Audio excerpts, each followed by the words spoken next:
The mining colony on Arinder 9 had never been a place where miracles happened. It was a forgotten outpost built into the side of a frozen canyon, where steel platforms clung to dark rock and heavy machines worked day and night beneath a sky permanently covered in gray storms. Cargo ships came, took ore, left supplies, and disappeared again. The people who lived there rarely asked questions about the outside galaxy, because most of them had ended up there by necessity, not choice. Noah Vance had arrived 6 years earlier after leaving military service. He had once worn the uniform of the Terran Frontier Forces, fought border wars near collapsing colonies, and watched too many names disappear from squad rosters. When his contract ended, he chose distance instead of promotion. Arinder 9 offered exactly that: silence, cold, and work that demanded more strength than memory. Every morning he inspected broken drills, repaired power conduits, and listened to miners complain about frozen pipes and failing loaders. Every evening he returned to his small metal quarters overlooking the canyon and watched storm lightning crawl across distant cliffs. That was the rhythm of his life, until the night he found her. It happened during a blizzard strong enough to shut down half the outer platforms. Noah had stayed late in the maintenance tunnels repairing a fractured thermal relay. By the time he stepped outside, visibility had dropped to almost nothing. The colony warning sirens howled overhead. Then he heard something else. A faint metallic crash. Not from the colony. From beyond the outer perimeter. At first he thought it was debris thrown by the storm, but another sound followed. A weak cry, almost drowned by the wind. Noah grabbed a thermal lamp and climbed over the outer rail toward the ice field beyond the colony wall. About 50 meters away, half buried in snow, was a small escape pod. Its hull glowed faintly blue, cracked open from impact. The pod was not human. Its curved design and organic plating marked it as alien immediately. Noah forced the hatch wider and looked inside. A young alien woman lay unconscious in the pod, her silver-blue skin pale under the emergency lights. Her breathing was shallow. One side of her shoulder armor had melted from impact, exposing a deep burn across her upper arm. She looked barely conscious when her eyes opened. Bright violet. Fear appeared instantly. Noah raised both hands. "I'm not here to hurt you." She tried to move, failed, and nearly collapsed forward. He caught her before she hit the metal edge. Her body was colder than the surrounding air. Whatever species she belonged to, she was dying. He carried her back through the storm. The colony medic wanted to report her immediately. Unknown alien species, unauthorized arrival, military protocol applies. Noah shut the infirmary door. Military protocol can wait until she survives. The medic sighed. "You know what happens if command finds out you hid this?" "I know." The burn on her shoulder required stitched synthetic gel and heat stabilization. Her pulse fluctuated for hours before finally settling. She woke near dawn. The first thing she did was search the room for exits. The second thing she noticed was Noah sitting nearby with folded arms, half asleep in a chair. When she tried to stand, pain forced her back down. "You shouldn't move," Noah said. Her voice was soft, accented, unfamiliar. "Why help me?"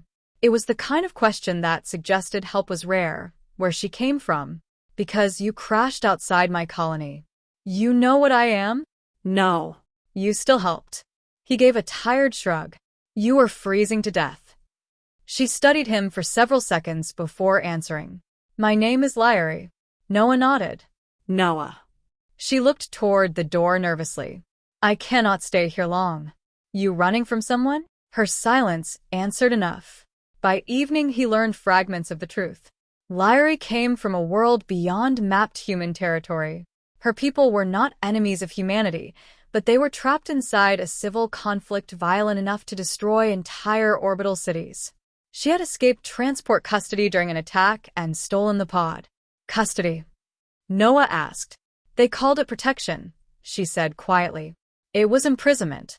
Noah had heard enough lies from governments to recognize that tone. Outside, storm winds intensified again. "Your ship? Destroyed." "Anyone tracking you?" "Yes." That made things dangerous. Very dangerous. If military trackers found alien pursuit forces near Arinder 9, The colony could become collateral damage overnight. He made a decision before thinking too hard about consequences. There's an old cargo shuttle in Hangar 3. Short range, but enough to clear local scans. She stared at him. You would let me leave? You don't belong in a colony prison. Her expression shifted. Surprise first, then something deeper, almost disbelief. Why trust me? Noah leaned against the doorway. Maybe because you asked why I helped instead of demanding more. That made her smile for the first time. A small, exhausted smile. They moved after midnight. Hangar 3 had been abandoned for years, but Noah had secretly kept one shuttle functional in case he ever decided to leave Arinder. 9 himself. He powered the engines manually while Lyari sat in the pilot seat studying Terran controls. You know how to fly? He asked. She placed one hand over the interface. Machines speak similarly everywhere. Before boarding fully, she turned toward him. Her eyes reflected hangar lights like distant stars. I cannot repay this. You don't owe me anything. For a moment she hesitated, then removed a thin crystal pendant from around her neck. It shimmered faintly blue. My mother gave me this before war began. She pressed it into his hand. I leave it because if I survive, I will return. Noah frowned. This looks important. It is. Then keep it. She closed his fingers around it. If I return, I take it back. The shuttle lifted silently and disappeared into storm clouds. Noah stood alone in the empty hangar long after engine light vanished. He told himself she would never return. People vanished into the galaxy all the time, especially strangers rescued during storms. 3 days passed, then 5. By the 7th day, he stopped checking long-range radar every hour. The pendant stayed in his pocket. On the 9th night, colony alarms sounded again. Not storm alarms. Landing alarms. A ship descended above Platform 7 unlike anything Arinder 9 had ever seen. Silver hull. No visible weapons. Elegant, impossible, silent. Workers gathered outside in fear. Noah reached the platform just as the ship opened. Lyari stepped down, but she was no longer wearing torn survival armor. Now she wore dark ceremonial clothing threaded with glowing silver patterns. Behind her came armored guards, tall, disciplined, unmistakably elite. The colony workers immediately backed away. Noah froze. She looked completely different. Not frightened. Not wounded. Royal. The guards remained behind while she walked toward him alone. I said I would return, she said softly. You found your people. Yes. He noticed the guards bowing their heads slightly whenever she moved. Not soldiers protecting cargo. Soldiers protecting command. Who are you? Noah asked quietly. This time she answered fully. Lyari Turnvale, first heir of the Vale sovereignty. Around them, miners whispered in panic. An alien heir. Royal blood. A figure important enough to arrive with military escort. Noah looked down at the pendant still in his hand. You forgot to mention that. You helped me before titles mattered. Then her expression changed. Softer. Almost uncertain. I returned because there is something you must know. She motioned toward the ship. 2 guards carefully carried a small sealed container between them. When placed before Noah, Lyari opened it herself. Inside was an old military insignia. Terran, burned at the edges. Noah's breathing stopped. He knew that insignia instantly. It belonged to Captain Elias Vance, his older brother, missing in action 11 years, declared dead near uncharted systems. Noah stared without speaking. Lyari's voice became quieter. My people found this years ago after a border conflict. We recovered survivors from a destroyed human vessel. Noah looked up sharply. Survivors? One survived long enough to save civilians during orbital collapse. His hands trembled. My brother? Lyari nodded.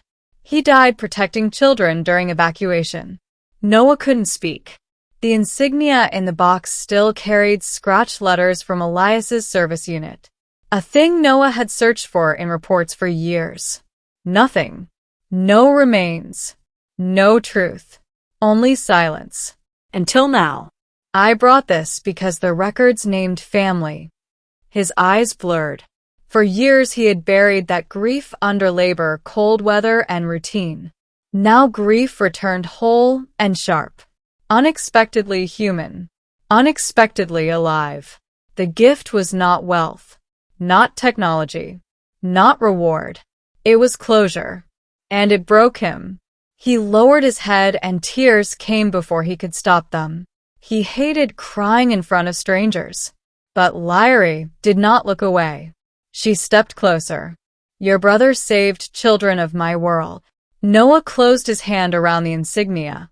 He always did stupid heroic things. A faint smile touched her lips. Yes. He was remembered. They stood in silence while colony workers watched from distance.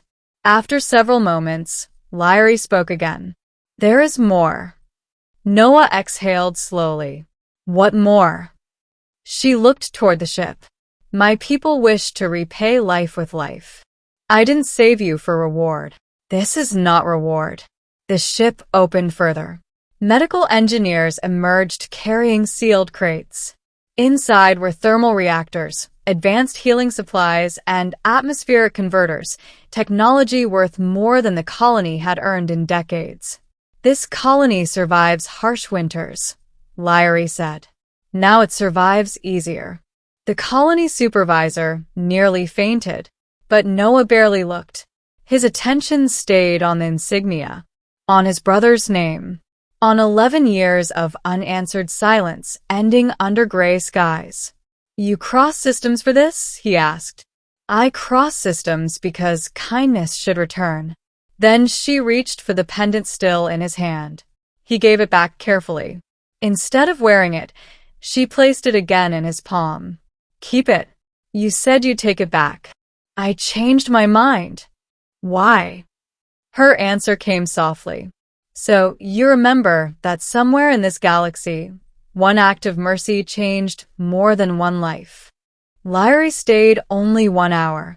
Long enough for official gratitude, short enough to avoid political complications. Before boarding again, she turned back. If your world ever grows too small, Noah Vance, my people know your name now. He watched the silver ship rise into the storm until it vanished beyond clouds. The colony around him buzzed with excitement, disbelief, and questions he ignored completely. He returned to his quarters alone, placed Elias's insignia beside the window, set the pendant next to it. Outside, lightning crossed frozen cliffs. For the first time in years, Erinder no longer felt like exile. It felt like a place where something impossible had arrived, changed him, and left behind proof that the galaxy still carried memory, gratitude, and unfinished connections. A stranger had come wounded. He had helped her leave. And what she returned with was not treasure. It was the missing piece of a brother's story. And that gift hurt because some truths arrived wrapped in healing, carrying pain strong enough to remind a man he still had a heart. Far above the storm clouds, a silver ship crossed the stars. And Noah, standing by the window, finally whispered the words he had never been able to say before. Goodbye, Elias. For the first time, it felt heard.